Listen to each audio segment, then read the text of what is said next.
Deadline. I'm Laura, your host and founder of the New Jersey Ghost Hunter Society, bringing you our latest episode of The Deadline. And I don't know if you saw, but on the Travel Channel, of course, they have a lot of ghost hunting shows. And the one I was watching a few nights ago was called Kindred Spirits. It's Adam Berry and Amy Bruni, I believe, star in it. And this episode that I happened to catch was actually originally aired back in March. And they were in Asbury Park, go Asbury Park, New Jersey, at the Paramount Theater and Convention Hall. I was happy to see a familiar face of Kathy Kelly, who runs Paranormal Books and Curiosities, and she's also part of the Historical Society, but she was brought on the show and interviewed, not in her store, figure, so she didn't get to plug her store or her museum, but at the Historical Society for Asbury Park. So she was brought in more of a historian capacity, and she is very well versed on the history. So, but at least it was nice to see her, brought in on the show. They did cover the haunting and the history of the theater and the convention hall, and Kathy covered off on all that. What I thought was interesting was, if you know anything about it, in 1934, there was a ship, the SS Morro Castle, which caught fire while out at sea and ended up, they couldn't really save everybody. Some people were saved, but, let me read this to you, because I don't do it justice to tell you. You have to hear it in the language of the day. And so I found all this online, but this contributes to a lot of the haunting in the Paramount and in convention halls, more so the Paramount Theater, because it was turned into a makeshift morgue after this awful incident with the ship. So, when the Morro Castle departed Havana, basically it starts out in New York, and it's going down to Havana, Cuba, and now it was coming back up from Cuba, and so it's on its return trip. So it departed Havana for the final time on September 5th, 1934. She carried aboard her 318 passengers and a crew of 231. On September 7th, as the voyage drew near to its conclusion, the series of events that culminated in disaster commenced. That night, the weather deteriorated. A fire was discovered in a storage locker in the port side B deck writing room. The ship was kept sailing into the wind for a regrettably long time, driving the fire aft, up through the lounge well, and out onto the boat deck. Passengers unable or unwilling to risk running through the flames to reach the boats, the lifeboats, congregated on the aft open decks, which were B, C, and D. The vast majority of those who escaped the Morro Castle lifeboats were the crew members, a fact that later would draw much negative criticism. However, it was mitigated somewhat by the fact that they were quartered forward on the ship and had knowledge of onboard shortcuts and crew staircases that the passengers did not possess. So those who were trapped at the stern began jumping when it appeared that the flames were about to burst from the superstructure onto the aft decks. Many broke their necks or knocked themselves unconscious while jumping improperly with life preservers on, while others jumped or were thrown from the ship without any life-saving devices, only to weaken and drown, struggling in the increasing storm. This is tragic. Passengers who did not awaken in time had to jump from the cabins in which they found themselves trapped by the fire. Few survived. So if you were in the lower decks, the fire was above you. You couldn't even get out. They just, kind of like in that whole Titanic thing, So if you ever want to look this place up, I did do some researching. Now, in this issue number 31 of Weird NJ, I have it marked here. There was a quick little blurb. This is on page 23 in issue 31. Okay. And it says, those who find a strange beauty in Asbury Park's decay are going to have to look even harder to find it if the joint venture known as Experience Asbury keeps to schedule. After many changes in 2007, including the refurbishment of the Paramount Theater, more changes were planned for the summer of 2008. According to the Star-Ledger, they involve a complete re-imaging of the boardwalk, including the addition of new restaurants and a complete restoration of Convention Hall and Grand Arcade, the casino, and the Carousel House. Plans include rebuilding the boardwalk, pavilions, repaving roads, adding streetlights. Well, that all sounds fine and good, but I don't think that ever even happened. I mean, I haven't been down to Asbury, oh God, since like a Halloween party at the Stone Pony years ago, so... years ago. I think the last time that I was down, well, that was the Stone Pony, so that I was there like in 2002, maybe. And although when my book came out, that's when I was, 2008 and 2010, I was down in Asbury for book signings at Kathy Kelly's store. I did find another better article on it in the Weird NJ. This was from 2003, the Roadside Guide, okay? Now, this guy really gives you the whole spiel. Ghosts of the Paramount Theater, Asbury Park. I had a cool ghostly experience in Asbury Park this past December and wanted to share it with you. I occasionally work as a stagehand in Asbury Park and was working when this occurred. Okay. I had been hearing the stories that the Paramount Theater next to Convention Hall was haunted, and I wanted to know the story behind it. After asking the city employees what was the deal, here's the story I was told. Back in 1939, there was a very bad fire at the Paramount in Asbury. The dressing room on the 4th floor, above the heater unit, caught on fire and 4 showgirls were killed. As the story goes, the dressing room has not been used since, and the walls were still scorched. Or are still scorched, forgive me. Well, once I heard this, I had to go and check it out. One night, a few people were telling the story of the deaths inside the Paramount. And when they got to the part about the door not opening, all of the lights overhead dimmed for a brief second. We all looked at each other as if to say, whoa, what are we doing here? Last night, after sound check, I got my balls up, those are his words, not mine, and asked my best friend to escort me up there. He looked at me like I was nuts, but agreed anyway. We checked all the dressing rooms on the 2nd floor, and although eerie, not too much to brag about. And then we started up the steps to the 4th floor. At the landing to the 3rd floor, it was pretty darn black and just eerie. Someone had scrawled on the wall, "It's getting dark," with these weird arrows pointing up. Once we walked past that, my mag light dimmed, and we got this overwhelming feeling to get the hell out of there. My buddy was coaxing me up, but once my light dimmed, that was it for me. I turned and trotted down the steps, all the while with the sense that something was following me down. The air was thick, and my arm hairs were standing up. We got back to the stage and headed back over to Convention Hall. I told 2 of my friends the story, and they wanted to go check it out. So we headed back over, and the same thing happened. Once we got to the landing where the writing is, there was this turn back, leave us alone feeling in the air. About an hour later, we were having dinner on the stage again and telling our story. One of the riggers said, "Oh, leave the ghosts alone." And as he said that, the lights flickered again. I must admit, it's kind of cool, but I don't want to disturb those already in turmoil. During the show, there was a light above the house right truss, and I asked the guys in the truss what the light was, and they looked over and said, "No idea, there is no power source up there."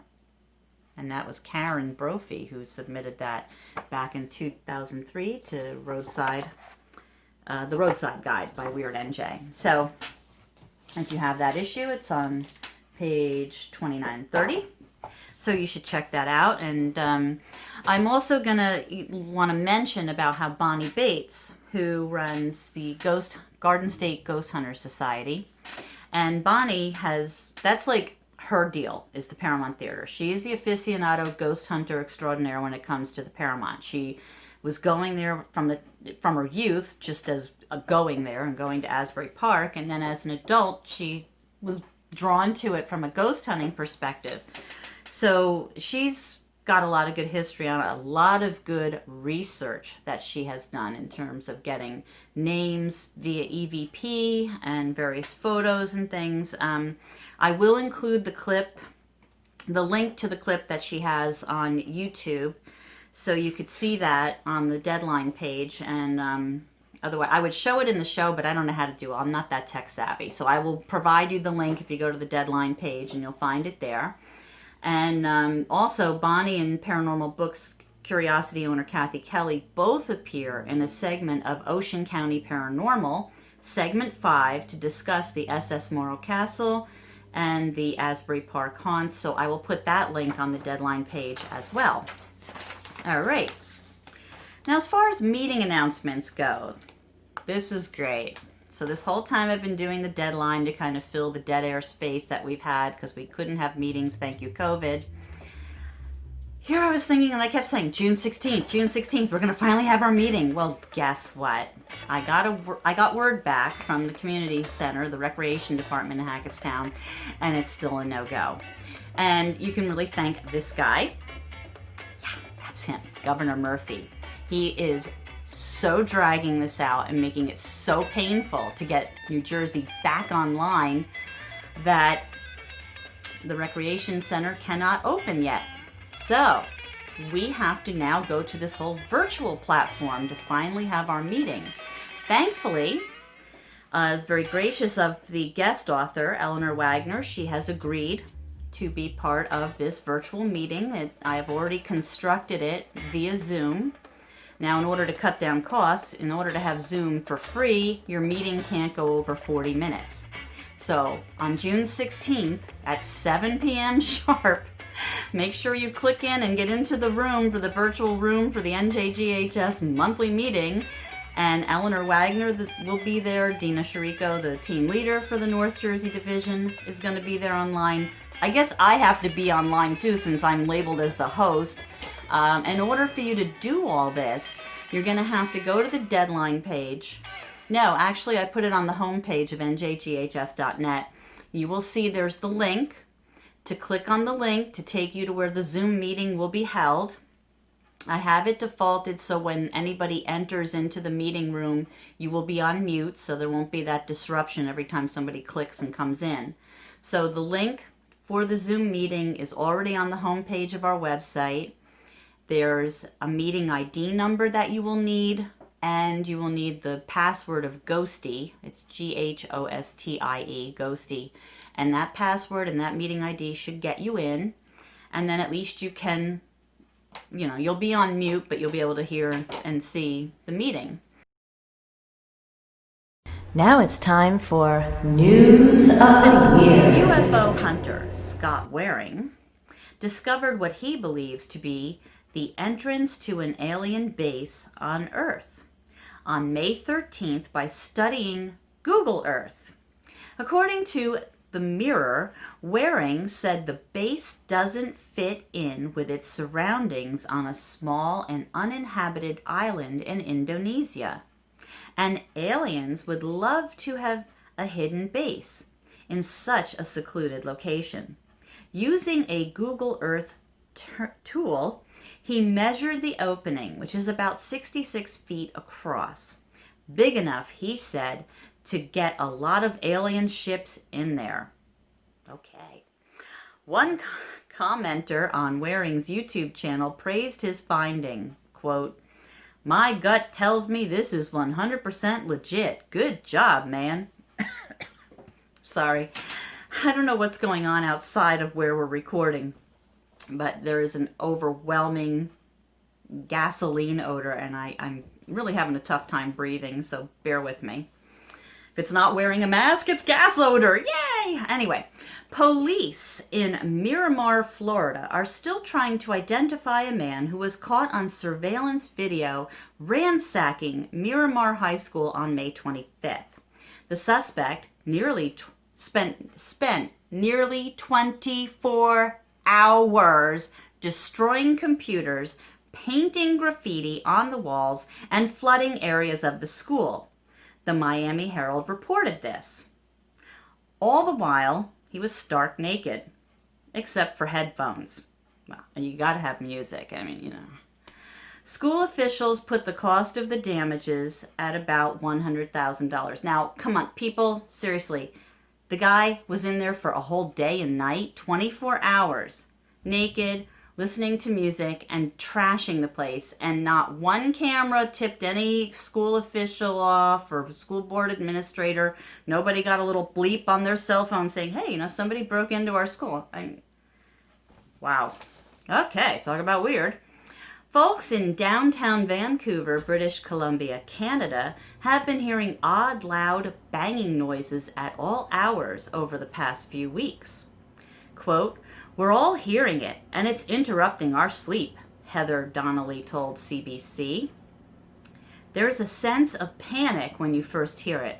Most people believe the noises are bear bangers, noisy flares used to scare bears away in the wilderness.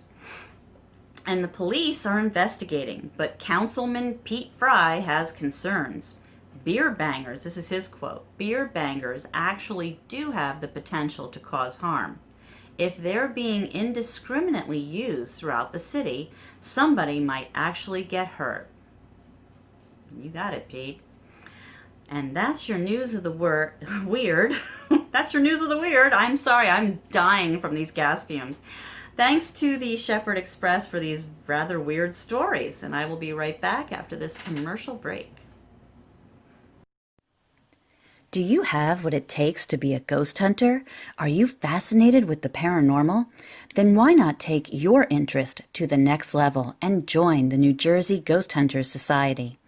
For a $25 lifetime membership fee, you'll receive training on our cemetery hunts and participate on private investigative teams and receive discounts on the books we sell. Members also get the reduced rate on special events and workshops we host throughout the year. Use the PayPal link on the homepage of www.njghs.net and you'll receive a PDF of your membership card within 24 hours of purchase. Happy haunting! Welcome back. It's time for Haunted Trivia. So on our last show, for Haunted Trivia, I asked something so kindergarten level easy. And it was a test. I wanted to see who actually watches this. Well, guess what? Nobody really watches. I'm like sitting here talking to myself, breathing in gas fumes. Awesome. So anyway, the question was, what does EMF stand for? Electromagnetic field. Toughie there, huh? And nobody got that right. Nobody bothered to watch. Nobody cared. And you know what? This week's Haunted Trivia is going to have a skill level of Orb Intensity 101. Meaning it's really pretty freaking easy. So, if you're a charter member of the NJGHS, which means you joined at the very inception of this organization, you might remember where the very first meeting of our organization took place. And I'm not going to ask you for the exact street address, but if you can do it, hey, kudos. But be the first person to email Haunted Trivia at njghs.net with the correct town name of where our first meeting took place. We put out a little blurb in the local paper. We put up flyers in supermarkets, and people came from far and wide. It was pretty staggering. Anyway, so if you can be the first person to email the correct town name where our very first meeting took place, you will win a copy of, you guessed it, Ghost Hunting New York City. You know what? We should offer New Jersey too. In fact, that's what I'm going to do. I'm going to give you a pick, okay? So if you actually take the time to watch this, write in the right freaking answer, you will get to pick if you want this, Ghost Hunting New York City, or if you want your own state's rag, Ghost Hunting New Jersey. So you pick. I don't care as long as you get the answer right. All right, as always, if you have won in the past 30 days or are a team leader, you're SOL. You can't win again. Haha. So you're not qualified to win the contest. But you know what? If you still want to write in the answer, that's great. I like just knowing that somebody's breathing out there. It's great. Anyway, now would be the time where we would do Parashare. We don't have a Parashare. But I figure, since I gave you enough information on the opening discussion about kindred spirits and how you should tune in and watch that and go visit the Paramount and blah, blah, blah, you've got enough to deal with. You've heard enough. You don't need me to drone on and on further about a Parashare. However, if you are someone who's got a paranormal experience that you would like to share, hence Parashare, please email it to me at laurah@njghs.net, and on the next torturous recording of the deadline, I will read it right on the show. In fact, you really should go back on the YouTube channel and watch the last episode, the one where I gave that really lame question about EMF, and that Parashare kicked much ass. So that was a good story. You don't have to do something that involved in that stellar level, but feel free to Parashare. But if you didn't watch that episode, I believe it was May 24th, go back and watch it, because that's a really, really good Parashare. So that pretty much is going to do it for now. Don't forget, June 16th, 7 o'clock sharp, via Zoom, is our virtual NJGHS monthly meeting.